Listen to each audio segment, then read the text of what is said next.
Hi, everyone. Welcome back. It's been, I don't know, a week, 2 weeks, 6 weeks, it's hard to tell these days, since I was here to read you chapter 1 of Mrs. Smith's Spy School for Girls. Today, I want to read you chapter 1 of the second book in the series called Power Play. Now, I saw earlier that Daniel Radcliffe had read the first chapter of the first book of the Harry Potter series. And I can't compete with that because I'm not Daniel Radcliffe and this isn't Harry Potter. But maybe we'll have some fun anyway. All right, here we go. Chapter 1. Level up or get busted trying. There is no way the alarm code for the Mackenzie House dormitory door is wrong. I enter it again. 7A43PX star. But the light stays red, and the door doesn't budge. I stomp my foot in aggravation. Quietly, of course, because breaking out of a locked Smith School dorm on a school night, or any other time for that matter, is frowned upon. If I enter the wrong code one more time, the alarms will blare so loudly they will wake the dead, and certainly the Mackenzie House dorm mother, who will find me here in the entryway looking guilty.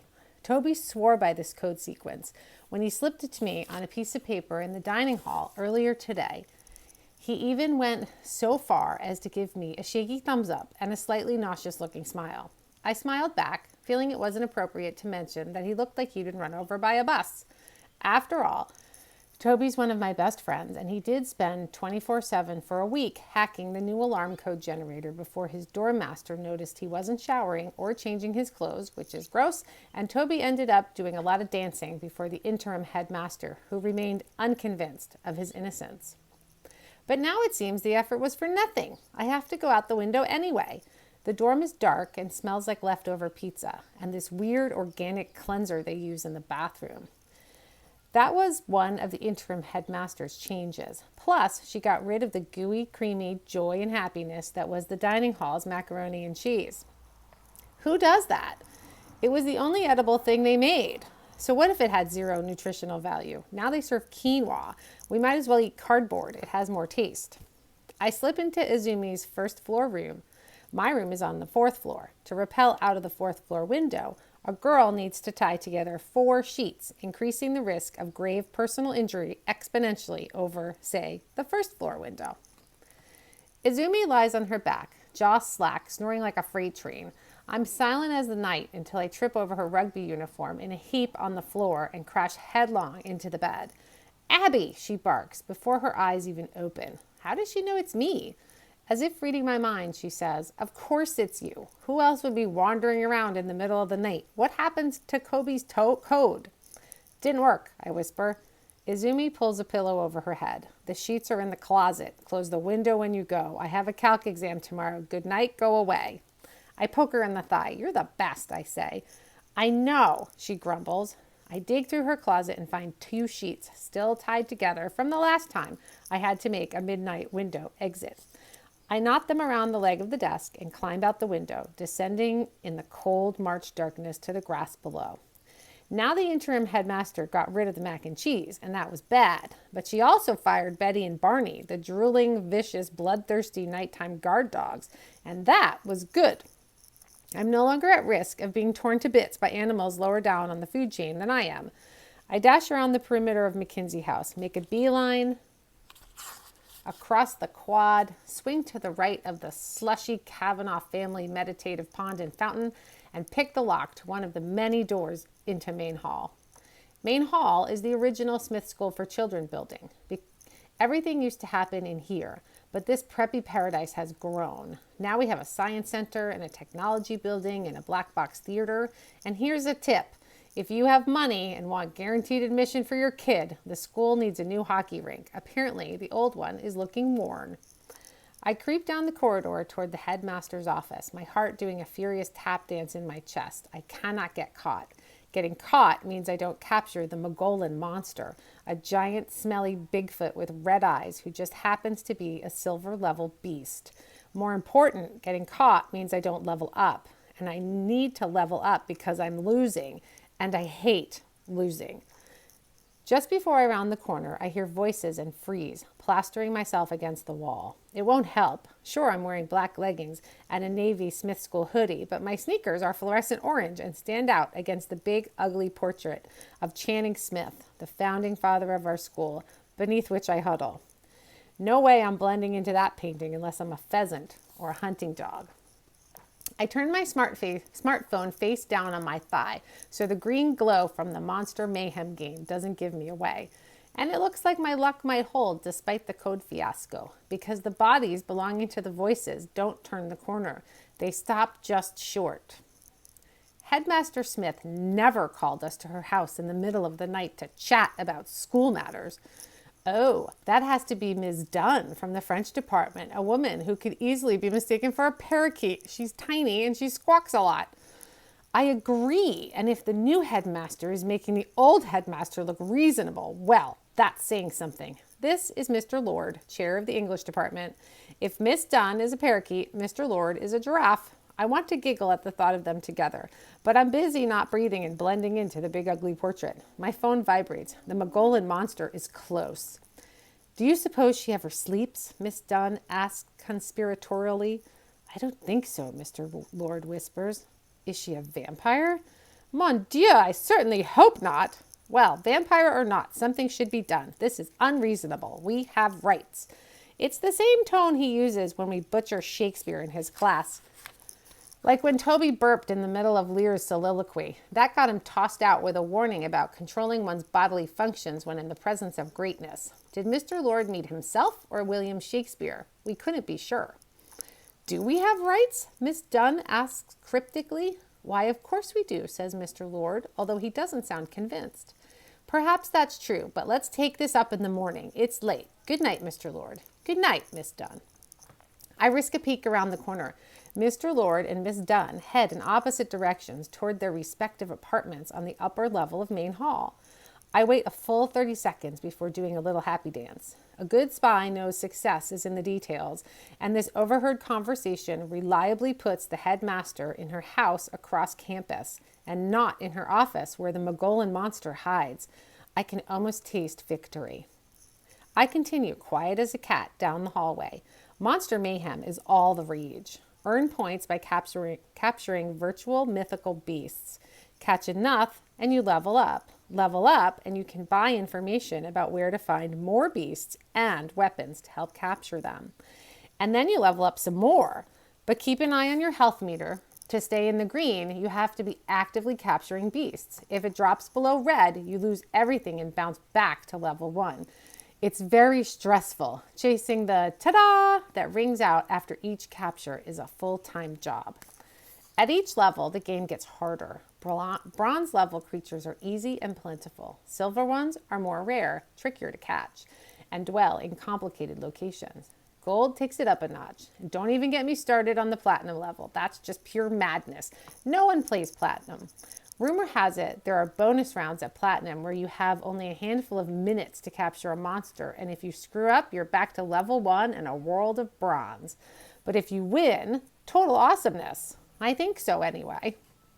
Actually, no one knows what happens when you win a bonus round or win the game because it never happens. But either way, Monster Mayhem is perfect for spy training. This is exactly what I told the headmaster when she banned it from campus.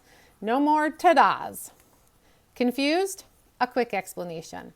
The Smith School for Children is just that, a fancy prep school nestled in the rolling Connecticut hills, churning out the best of tomorrow's leaders and all that nonsense. But hiding beneath all those Izods and Docksiders, literally, is a small training facility for the Center, a government organization that uses kids to ferret out information no one else has any hope of acquiring. The theory is that kids are invisible unless they're behaving badly, and then everyone has an opinion, and therefore make really good spies.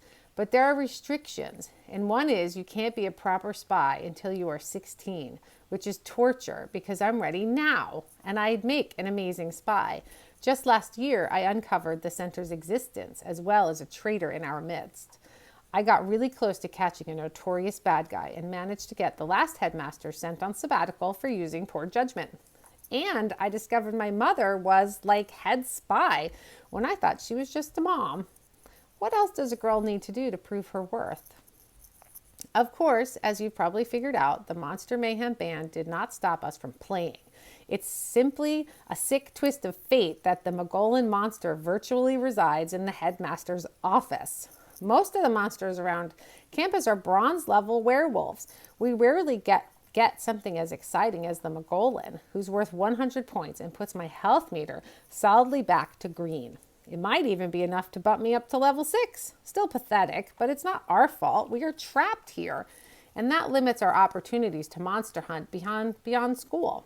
And while everyone freaked out when the Mogollon appeared, no one has tried for him yet, not even Toby. Something about sneaking into the headmaster's office is so very unappealing, but if I can capture him, not only do I level up, I also get serious bragging rights. After careful study, I determined Wednesday nights to be the only time during the week that the headmaster goes home at a reasonable hour. I think she reserves Wednesday nights for binge-watching 1980s movies on Netflix. The massive door to the office suite is locked, but Smith recently got a 3D printer, and Toby can't get enough of it. He made me a fine replica of the delicate filigreed key that the headmaster wears around her neck. He also made me a model of a kidney, which I did not ask for. This is just further evidence that Toby is weird. I slide the key into the massive oak door and wait for the sweet sound of the lock turning over. Click! I push the door open a few inches and slide in. It's pitch black in the secretary's alcove. With my hands stretched in front of me, zombie style, I take a tentative step and collide with a leather couch I could have sworn was against the far wall. I right myself and navigate around an end table and 2 bulky armchairs. With trepidation, I open the door to the inner sanctum, the headmaster's sacred space, and the location of the Mogollon Monster. I tap my screen and scan the room, trying to find his exact location. My bronze cage is ready. It looks like he's behind the desk. I take one small step and another. I stub my toe on a table and catch the toppled lamp a mere millisecond before it crashes to the wood floor. Sweat gathers on my forehead. This seemed much easier in theory. But I'm committed. They might not let me be a spy, but I can capture Monster Mayhem beasts like nobody's business. I scan again. The Mogollon Monster is definitely behind the desk, and he knows I'm coming for him. He bares his teeth and growls. Gobs of saliva drip from his mouth. His eyes flash red. I know he's not real, but he scares me a little anyway. I'm almost to the door when a cold hand covers my mouth from behind. Naturally, I scream and drop the phone, frantically trying to bite the hand, but it's clamped on too hard. What do I know about defending myself against an attacker coming from behind? Oh, right, nothing. I kick my feet and flail my arms. A ceramic container flies off the desk and smashes on the floor. Paper clips scatter everywhere. I scream again and continue to struggle uselessly. I think you're overreacting, my attacker says calmly. Wait, what?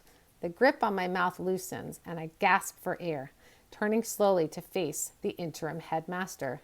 But she just met with Ms. Dunn and Mr. Lord at her house all the way on the other side of campus.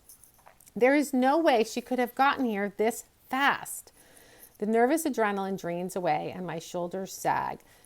Maybe she is a vampire. It doesn't matter. I've failed. The Mogollon Monster is gone.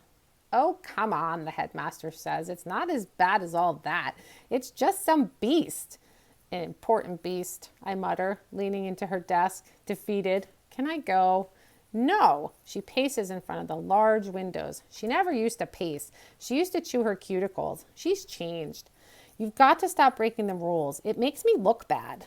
I'd behave if you'd let me be a spy, I say. You're too young, she snaps. Be patient. I'm really bad at being patient. But nothing, she says, her eyes narrowing. The interim headmaster is not inherently scary, but when she looks at you a certain way, your mouth goes dry regardless. Okay, I say quietly. I await the verdict on my punishment for sneaking out of my dorm, breaking into main hall, and chasing monsters. But the headmaster's eyes soften. Go to bed, she says with a sigh. It's the middle of the night. And please use the dormitory door. The next time you climb out a window after curfew to play this ridiculous game, or for any other reason, I'll have you scrubbing algae off the bottom of the pond with a toothbrush next to Tucker Harrington. Boy, that's low. Tucker Harrington is a big dumb bully whose popularity I just don't understand. She lessens the blow by planting a kiss on my head. I love you, sweetie, she says, even though sometimes you drive me crazy. And I say, good night, Mom.